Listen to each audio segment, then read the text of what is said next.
सच तो ये है कि महिलाएं अपनी हेल्थ को नजरअंदाज करती हैं जब तक कि वह कोई गंभीर समस्या ना हो।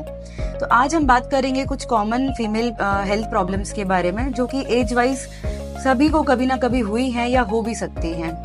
नमस्कार, myself doctor Nilanjana Singhai Jain, consultant obstetrician and gynaecologist at Namo health care Jabalpur. आज हम बात करेंगे फीमेल हेल्थ प्रॉब्लम्स के बारे में एज वाइज। तो अगर आपकी एज 8 साल हो या 80 साल हो, यह वीडियो आपके लिए बहुत इंपॉर्टेंट हो सकता है। तो अगर हम एक स्त्री का जीवन अगर एज वाइज डिवाइड करें तो वो कुछ इस प्रकार होता है। पहला होता है चाइल्डहुड या प्री टीन अवस्था, दूसरा होता है टीनेज, थर्ड होता है रिप्रोडक्टिव एज ग्रुप, फोर्थ होता है perimenopausal and menopausal age group and fifth होता है ओल्ड एज ग्रुप। तो आज हम एज वाइज सभी बीमारियों के बारे में बात करेंगे जो कि स्पेशली फीमेल्स में होती हैं। सबसे फर्स्ट होता है चाइल्डहुड एंड जो लड़कियां 12 साल से कम एज की होती हैं, उनमें वेजाइनल इन्फेक्शंस होने के चांसेस बहुत ज़्यादा होते हैं, क्योंकि वो स्कूल में कॉमन टॉयलेट्स यूज़ करती हैं और अगर उनकी हाइजीन मेंटेन नहीं होती है तो उनको वेजाइनल ईचिंग, रैशेज, रेडनेस ये सब हो सकता है। तो अगर आपके बच्चों को ऐसा कुछ होता है तो आप उनको तुरंत डॉक्टर के पास लेके जाइए। अब हम बात करेंगे टीन एज ग्रुप के बारे में, जो कि 13 to 19 ईयर्स की लड़कियां होती हैं। यूजुअली इस एज ग्रुप में पीरियड्स आना स्टार्ट हो जाते हैं। तो सबसे इम्पोर्टेंट और सबसे कॉमन प्रॉब्लम होती है इर्रेगुलर मेंसेस। तो उसके बारे में हम जानेंगे। यूजुअली जब हमारे मेंसेस स्टार्ट होते हैं तो स्टार्टिंग में हमारी साइकिल इर्रेगुलर होती है। कभी कभार ऐसा भी होता है कि 1.5-2 महीने तक मेंसेस नहीं आते हैं और फिर जब आते हैं तो ब्लीडिंग बहुत दिन तक होती है। तो स्टार्टिंग के 1 या 2 साल होना नॉर्मल है। इसको हम एनओव्यूलेटरी साइकिल्स बोलते हैं। अगर आपके बच्चों को ज्यादा ब्लीडिंग हो रही है कि वो उनको चक्कर आ रहा है और उनका स्कूल मिस हो रहा है, तो आपको डॉक्टर के पास चेकअप के लिए आना है। सेकेंड होता है हार्मोनल इम्बैलेंस और पीसीओडी, पीसीओएस, जो कि बहुत कॉमन है आजकल टीनेज ग्रुप में। इसमें भी यूजुअली हार्मोनल इम्बैलेंस होने के कारण पिंपल्स होते हैं, एक्सेसिव हेयर ग्रोथ होती है, पीरियड्स इरेगुलर होते हैं। अगर आप पीसीओडी, पीसीओएस के बारे में और जानना चाहते हैं तो एक मेरा डिटेल्ड वीडियो है पीसीओडी, पीसीओएस पर नमो हेल्थ केयर के चैनल पर, तो उसका लिंक मैं डिस्क्रिप्शन में टैग कर दूंगी, तो आप उसको देख लीजिएगा। थर्ड है डिस्मेनोरिया। डिस्मेनोरिया मतलब पीरियड्स के दौरान पेन होना। पीरियड्स के दौरान थोड़ा पेन होना नॉर्मल है, बट अगर इसके कारण आपकी day to day activities hamper हो रही हैं तो उसको इवैल्यूएशन और ट्रीटमेंट की जरूरत है। जिसका डिस्मेनोरिया का मोस्ट कॉमन कॉज एंडोमेट्रियोसिस होता है। तो अगर आपको इतना सीवियर पेन है कि आपका स्कूल मिस होता है या आपका कॉलेज मिस होता है तो आपको डॉक्टर को कंसल्ट करना चाहिए।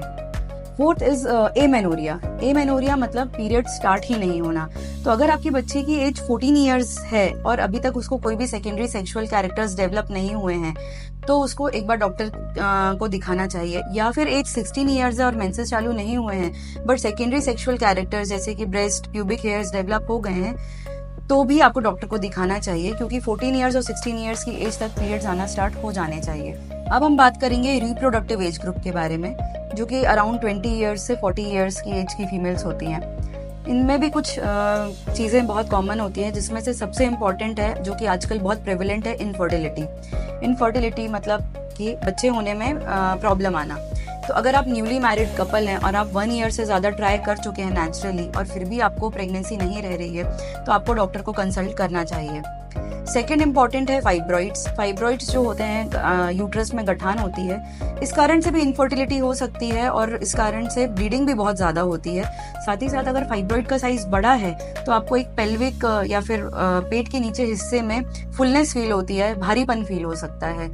तो फाइब्रॉइड का भी एक डिटेल्ड वीडियो मेरा ऑलरेडी यूट्यूब चैनल पर है, आप उसको भी देख सकते हैं। उसका लिंक भी मैं शेयर कर दूंगी डिस्क्रिप्शन में। एक और इम्पॉर्टेंट प्रॉब्लम है एंडोमेट्रियोसिस। एंडोमेट्रियोसिस में बहुत सीवियर पेन होता है ड्यूरिंग मेंसेस, या नॉर्मली भी पेन हो सकता है, मिड साइकिल भी पेन हो सकता है। साथ ही साथ एंडोमेट्रियोसिस में आफ्टर इंटरकोर्स या ड्यूरिंग इंटरकोर्स भी सीवियर पेन होता है। तो एंडोमेट्रियोसिस भी आगे जाके इनफर्टिलिटी में बदल सकती है। इसलिए अगर आपको सीवियर डिस्मेनोरिया होता है जिससे आप अपने normal day to day functions नहीं कर पाए तो आपको डॉक्टर को कंसल्ट करना चाहिए। साथ ही साथ पीसीओडी और पीसीओएस तो हर एज ग्रुप में बहुत इंपॉर्टेंट है, क्योंकि ये भी इनफर्टिलिटी का कॉज है। एक और जो सबसे इम्पोर्टेंट प्रॉब्लम है मेनोरेजिया। मेनोरेजिया मतलब बहुत सीवियर ब्लीडिंग होना। रिप्रोडक्टिव एज ग्रुप में मेनोरेजिया होने का एक कारण ये भी हो सकता है कि आपको शायद प्रेगनेंसी रही हो और आपको नहीं पता चला हो और वो एबॉर्शन में कन्वर्ट हो गई हो। तो कभी भी आपको अगर ब्लीडिंग 7 डेज से ज्यादा हो रही है या फिर बिग साइज क्लॉट्स पास हो रहे हैं या एक दिन में 6 to 7 पैड्स सोक हो रहे हैं तो भी आपको डॉक्टर को कंसल्ट करना है। अब हम बात करेंगे फोर्थ एज ग्रुप के बारे में, जो कि है perimenopausal and menopausal age group. इस एज ग्रुप में भी ब्लीडिंग प्रॉब्लम होती है। यूजुअली हमारा मेंसेस जो है वो जाने वाला होता है, तो इस कारण से बॉडी में हार्मोन्स जो हैं वो कम हो जाते हैं। तो उस कारण से जो प्रॉब्लम होती है एक ये होती है कि वेजाइनल ड्राइनेस। जब हमारे बॉडी में हार्मोन्स होते हैं तो वो वेजाइना को लुब्रिकेट करते हैं, बट जब हार्मोन्स धीरे धीरे डिक्लाइन होते हैं तो वेजाइनल ड्राइनेस एक बहुत इंपॉर्टेंट प्रॉब्लम होती है perimenopausal and menopausal age group में।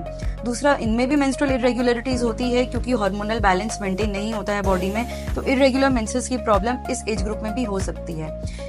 थर्ड और सबसे इम्पॉर्टेंट जो इंडिया में बहुत ज्यादा प्रेवलेंट है वो है cervical cancer. Cervical cancer usually perimenopausal या मेनोपॉजल एज ग्रुप में ही डिटेक्ट होता है। इसके पहले यूजुअली हम अपने आप पे ध्यान नहीं देते हैं या हमको सिम्टम्स नहीं आते हैं। तो सर्वाइकल कैंसर जो है वो प्रिवेंटेबल कैंसर है अगर हमने उसको टाइमली डायग्नोज कर लिया है और हमने उसकी वैक्सीन अगर लगवा ली है तो सर्वाइकल कैंसर का भी मेरा एक डिटेल्ड वीडियो है यूट्यूब के चैनल पर, नमो हेल्थ केयर के चैनल पर, उसके बारे में भी आप देख सकते हैं। उसका भी लिंक मैं डिस्क्रिप्शन में शेयर कर दूंगी।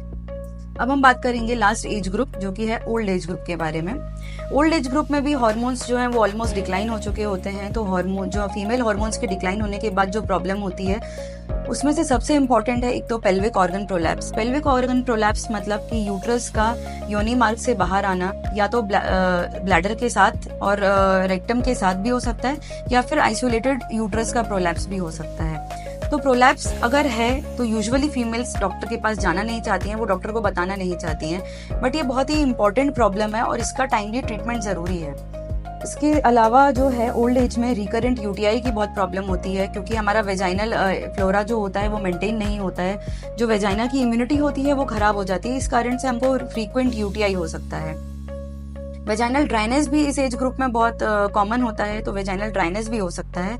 एंड ओल्ड एज में सबसे इम्पॉर्टेंट मैलिग्नेंसी के चांसेस बहुत ज्यादा होते हैं, जिसमें आपका सीए कार्सिनोमा बॉडी यूट्रस हो सकता है, कार्सिनोमा ओवरी हो सकता है। तो इसके लिए भी आपको रेगुलर चेकअप कराना जरूरी है, रेगुलर सोनोग्राफी कराना जरूरी है। इनमें से ज्यादातर समस्याएं जो हैं वो सही समय पर ट्रीट हो सकती हैं अगर आप अपने बॉडी के संकेतों को समझें और रेगुलर चेकअप करवाते रहें। और सबसे इम्पोर्टेंट चीज ये है कि अपनी हेल्थ को इग्नोर ना करें और शर्माएं नहीं। डॉक्टर के पास आप जब भी जाएं तो अपनी सारी प्रॉब्लम शेयर करिए। हो सकता है आपको जो चीज इम्पोर्टेंट ना लगे वो हमारे नजरिए से इम्पोर्टेंट हो। और इस वीडियो को आप जो भी फीमेल्स को जानते हैं, चाहे वो आपकी माँ हो, चाहे बहन हो, चाहे आंटी हो, तो उनको शेयर करिए जिससे वो भी इन्फॉर्म्ड रहें और वो भी अपने बॉडी के सिम्टम्स को समझें और रेगुलर चेकअप करवाएं और डॉक्टर के पास जाने में शर्माएं नहीं। तो आज के लिए बस इतना ही। Thank you.